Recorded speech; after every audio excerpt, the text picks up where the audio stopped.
Okay, the next one is options. And what an option is that this time you have the right, not an obligation this time, but the right to buy or sell foreign currency at a certain price. And we call that certain price, by the way, we call that the strike price. But yeah, in the future, obviously, as well. Okay. But it's only the right. We don't have to do it. And this, because we don't have to do it, that's actually good news for us. When we buy something, by the way, we call that a call option. Or if the agreement was the right to sell it, we call it a put option. Okay, just know that for now. Okay, so the idea is that if the exchange rate moves against us, that's okay. We will take the option. And we will call that you exercise it. Because you agreed a rate at a certain price and you have the right to take that price. Well, you would take that right, wouldn't you? If the exchange rate in general moved against you, you will take the right to have it at the exchange rate that you agreed previously.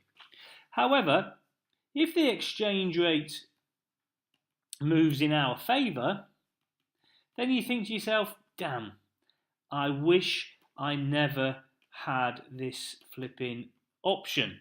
Okay, but that's okay because it's an option. It's the right to, not the obligation. So I don't have to take it. So what I will do is I will let the option lapse. I will not take it, and that will take my little frown into a nice big smile with a bit of a moustache, I think. But anyway, so you can't lose with an option. If the exchange rate moves against you, take the option, the agreed strike price. If the exchange rate moves in your favour and you don't want the agreed strike price, let it lapse. So you can't lose. And so therefore, what happens is this right to do it, rather than obligation, comes at a price. So with every option, you have to pay a premium. You have to buy the option. And because you have to buy the option, which is effectively the premium, that's why we call it, that's why we use the terms call and put, because buying a buy option would be a little bit odd and buying a sell option. So we call it buying a call option or buying a put option. Just means you're paying a premium for them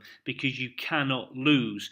However, of course, you do lose if you let the option lapse, because the exchange rate moves in our favour. So if you let the option lapse, you never took the option, so you wasted your money on the premium. That's the problem. That's the risk that you're taking. And so therefore you would only do it if you think the exchange rate may move against us. Okay, then the option would be worth